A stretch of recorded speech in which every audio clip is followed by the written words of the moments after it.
Hubo varios secretos en la vida de Bruce Lee y también en su muerte. Dentro de las místicas de las artes marciales, detrás de las cámaras o entre actores, Bruce siempre se mantuvo bajo un manto de misterios. Hoy van a conocer todos los recovecos de la vida del dragón más poderoso.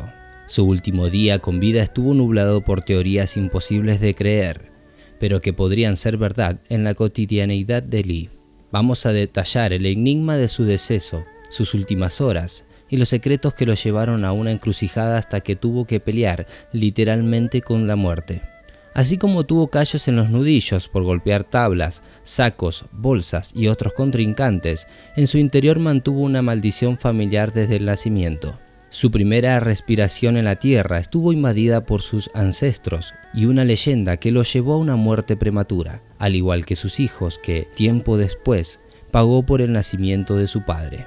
Este artista marcial que parecía ser del Oriente, nació en otras tierras y aprovechó sus rasgos familiares. Utilizó las garras del dragón para abrirse paso en una carrera meteórica y totalmente efectiva. Tuvo que estar inmóvil por 6 meses para luego volver a aprender cosas que había olvidado.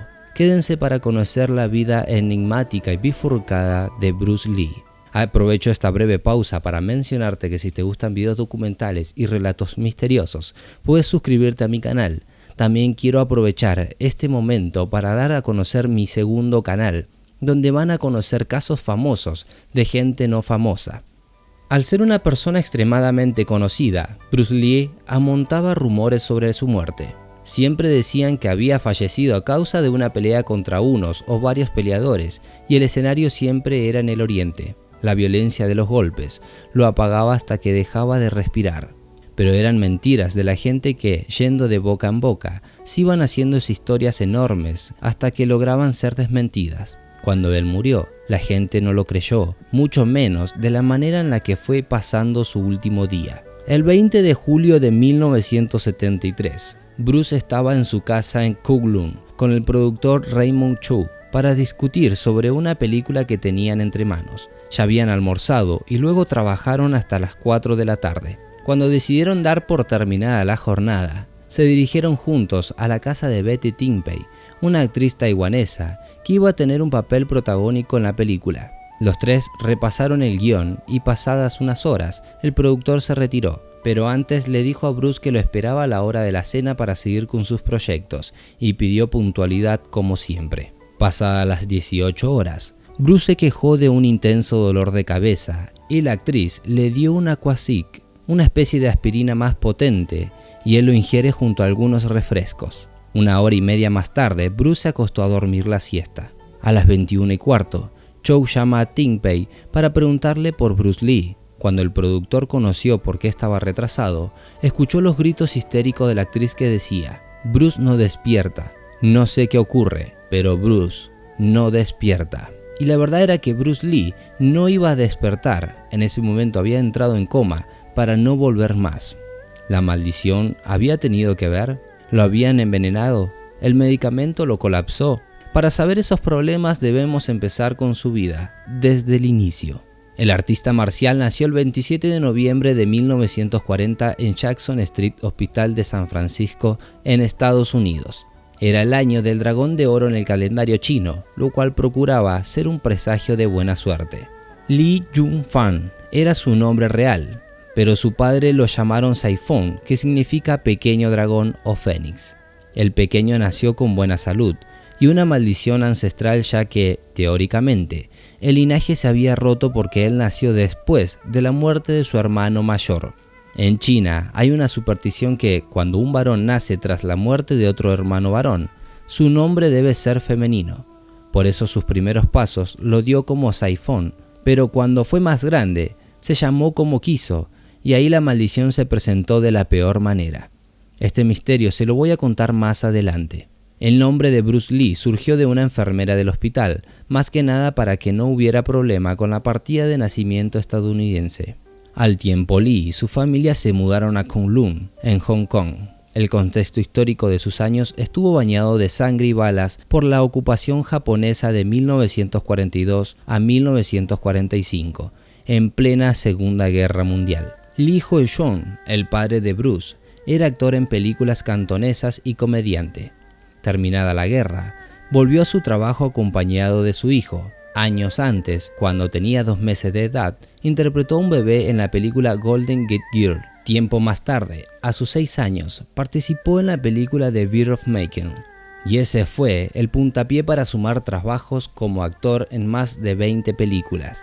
Asistió a la primaria Tuckson y a los 12 años fue a un instituto católico de habla inglesa llamado Colegio de la Salle, pero su tiempo ahí fue corto, porque fue expulsado por mal comportamiento. Desafiar a sus compañeros y profesores era algo de nacimiento. A esta altura, sus puños se iban a poner en práctica. Las peleas era un placer culpable y siempre salía victorioso, hasta que un día fue sorprendido por una banda y recibió una paliza que lo cambiaría todo. No quería volver a perder, no quería sentirse inferior. Por eso se interesó por las artes marciales. A sus 13 años practicó con su padre y luego conoció el estilo Wing Chun con el maestro L.P. Men, quien siempre le decía: no se trata del estilo, se trata de uno mismo. Y Lee tenía mucho de él para dar. Mientras avanzaba con el entrenamiento, en el estudio le seguía yendo mal. Lo volvieron a inscribir a otro colegio católico, el San Francisco de Javier. Ese lugar le sentó diferente porque había torneos escolares de deporte. Bruce se anotó en boxeo y logró vencer por nocaut al 3 veces campeón Gary Elm. Para 1959, Bruce ya había aprendido las técnicas del entrenador y tuvo que enfrentarse ante un representante de otra escuela llamada Choi Lee Foot. El resultado fue Bruce con un ojo lastimado y el otro competidor inconsciente y sin dientes luego de una serie de golpes muy rápidos. Se llevó la victoria, pero también una denuncia por parte de los padres del afectado.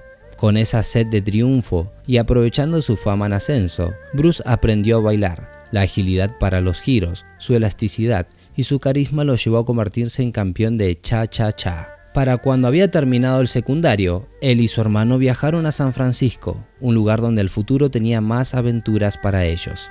Así como los primeros años de su vida fueron dedicados plenamente a las artes marciales y el entrenamiento, cuando estuvo en Estados Unidos se encaminó hacia el estudio de filosofía en la Universidad de Washington.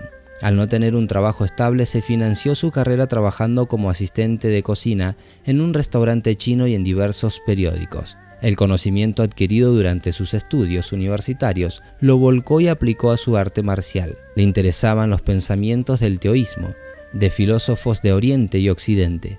Si a la filosofía le agregaba golpes, el resultado era, por sobre todas las cosas, inspirador. Lee practicaba Kung Fu, predominando el uso de las piernas. Siguió dando clases en pequeños lugares de la ciudad y durante esas clases mostró el entrenamiento con el muñeco de madera tan conocido en su historia.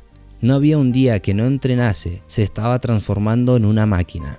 En 1963 abrió su primera escuela de artes marciales, el Yufan Yufu Institute en Seattle, y tiempo después abrió 2 escuelas más en Oakland y Los Ángeles. Los alumnos no paraban de sumarse a sus demostraciones, ellos querían pegar como un dragón. Lee, una persona fuera de límites, desarrolló su propio estilo de arte marcial llamado Jeet Kune Do, o también llamado el camino del puño receptor.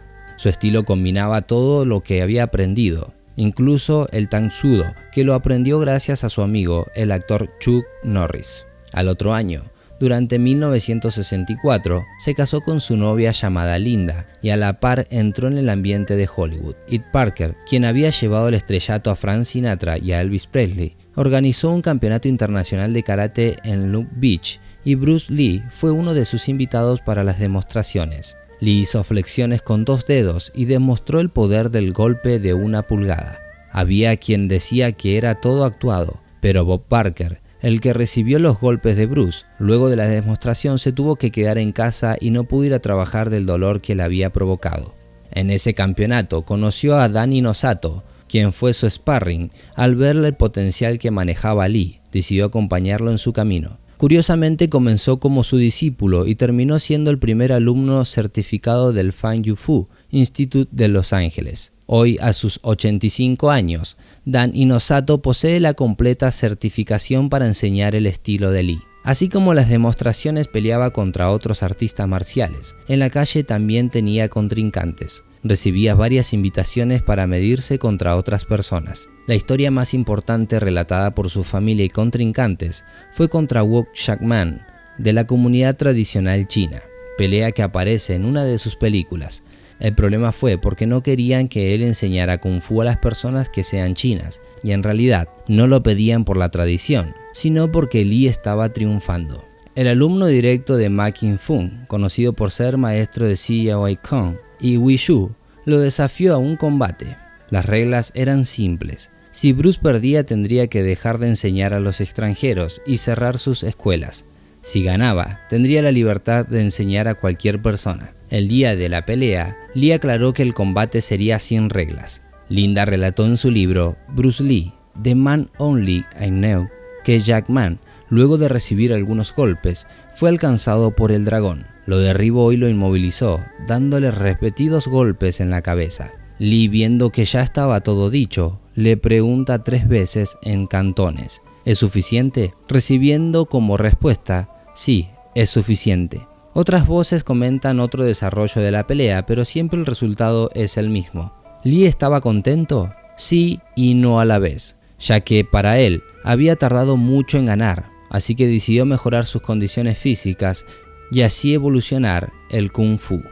El problema con su condición física se dio años más tarde, pero antes tuvo que pasar a llorar a unos de sus pilares. El 1 de febrero de 1965, junto a su esposa Linda, tuvieron a Brandon. La alegría que le daba la vida con su pequeño la empañaba la partida del padre de Lee. Viajó a despedirlo y, como si todo fuera un sube y baja, Ed Parker lo invitó a una prueba para Hollywood con William Dozier, el productor de la serie Batman, que durante su época fue todo un éxito. Bruce firmó contrato y paralelamente comenzó con clases de arte dramático en el estudio de 20th Century Fox. Las oportunidades no las iba a vivir sin esforzarse como hizo con todo en su vida. Él sentía que el legado de su padre estaba ahora en sus manos. Estaba muy esperanzado, vivía sus días con intensidad, pero la verdad fue que se suspendió. Lee sabía que ese era su mundo y esperó hasta el año siguiente. En febrero de 1966, Bruce interpretó a Kato en la serie televisa de Green Hornet, El Avispón Verde. Durante el programa improvisó varios movimientos y eso lo llevó a la fama. A la audiencia le encantó verlo patear y romper cosas. Se mudó junto con su familia a Los Ángeles. La serie duró una temporada y terminó un año después. Bruce, como Kato, participó en la serie Batman y fue un crossover épico. Un dato curioso era que Bruce Lee sufría problemas de visión y gracias a eso no fue al servicio militar en Estados Unidos. Por eso se lo veía con lente de sol en los rodajes, los flashes le molestaban. Además, fue una de las primeras personas de la historia en usar lente de contacto. Lamentablemente para él, ese no fue su único problema físico. En 1970 se lesionó un hueso sacro de la espalda en un entrenamiento de pesas. Lo primero que dijeron los médicos fue que era altamente probable que no volviera a lanzar una patada. Sin embargo, su filosofía de ser como el agua lo amoldó a algo imposible. La rehabilitación fue extrema. Estuvo 6 meses sin poder moverse. En ese momento se dedicó a estudiar y escribir notas que se editaron luego como el Tao del Jet Kune Do. Él no iba a perder el tiempo. Además, escribió el guión de Silent Flute en 1971. Bruce tenía en mente la película de Warrior, sin embargo los proyectos en los que estaba embarcado se cancelaban o cambiaban de manos, postergándose. Junto a Warner Brothers llevaron adelante la idea de Warrior y cambiaron su nombre a Kung Fu. El actor principal terminó siendo David Carradine, quien no sabía nada de Kung Fu, pero tenía algo que Bruce Lee no tenía: rasgos occidentales. Sin embargo, hay quienes dicen que él no fue el creador, ni tuvo la idea de la serie. ¿Ustedes qué opinan? ¿Conocen la serie? Una vez instalado en Hong Kong y ovacionado por su papel de Kato, Bruce viajó a Tailandia para trabajar en su primera película The Big Boss, o como se conoció, Karate a Muerte, en Bangkok. Quizás hayan visto algunas de sus películas y para los que no, se van a encontrar una practicidad impecable en Lee, tanto en su actuación como en sus movimientos. Antes de empezar a grabar, Lee le dijo al director: voy a ser la estrella china más grande del mundo. 6 semanas después, la película estaba terminada y él, más allá de ser aplaudido, quería descansar porque habían sido jornadas muy complicadas. La película fue un éxito y recaudó más de $3 millones. Lee era un héroe en China y una estrella en ascenso. Le llovieron ofertas, pero las canceló por seguir su propio camino. Quería dirigir sus películas. Se asoció con Chow y juntos crearon la Concord Production Inc. En el film El regreso del dragón, Bruce fue actor, guionista, productor y director. Hizo todo, era un todoterreno. Incluso se encargó en la percusión del tema central de la banda sonora. Grabaron en Roma junto al enorme Chuck Norris. El Coliseo romano se usó una vez más para la pelea del siglo. Luego llegó una oferta de $500.000 para actuar y codirigir Enter the Dragon. ¿Qué tenía de distinto esta película? Bueno, esa fue la primera película de artes marciales chinas en ser producida por él en Hollywood. El Oriente entraba en las grandes ligas de América. Hubo problemas con las traducciones del guión y las comidas del equipo estadounidense que no querían comer. En medio del arreglo de esos detalles, Bruce fue mordido por una cobra y cortado en una pelea. Había puesto cuerpo y vida en esa película y como arte del destino, no llegó vivo al estreno. El film recaudó $200 millones, quedando en segundo lugar a nivel mundial por detrás del Exorcista. Bruce Lee y su fama póstuma invadió el público estadounidense. Pero, ¿qué fue lo que le pasó? No hubo un golpe de la muerte, una espada, sangres, ni huesos rotos. Hubo nada más y nada menos que misterios y teorías extrañas. Unos días antes de su despedida, había sufrido un colapso en el baño de la productora. Le dolía muchísimo la cabeza y llegó a tener convulsiones. Al parecer tenía un exceso de líquido en el cerebro, por eso la hinchazón le producía dolor. En urgencia pudieron asistirlo. A las horas estaba entrenando nuevamente. La mañana del 20 de julio de 1973, Bruce Lee tuvo un día normal. Se juntó con el productor y la actriz de su nueva película y luego se durmió para siempre. Como no lograron despertarlo, llamaron al médico, que pasó 10 minutos intentando revivirlo. Intentaron llevarlo al hospital, pero para ese tiempo ya estaba muerto. La autopsia posterior encontró rastro de cannabis en el estómago de Lee, aunque la importancia de este descubrimiento es anecdótica. Además, en su cráneo no mostró ninguna lesión. Su cerebro se había hinchado considerablemente. Ninguno de los vasos sanguíneos se bloqueó o se rompió, por lo que la posibilidad de una hemorragia se descartó. Todos los órganos internos de Lee fueron meticulosamente examinados y la única sustancia extraña que se encontró fue el Aquagesic, que se lo dio a la actriz para el dolor de cabeza. El productor le echó la culpa al medicamento que le dieron, pero mintió sobre el lugar donde ocurrió su muerte.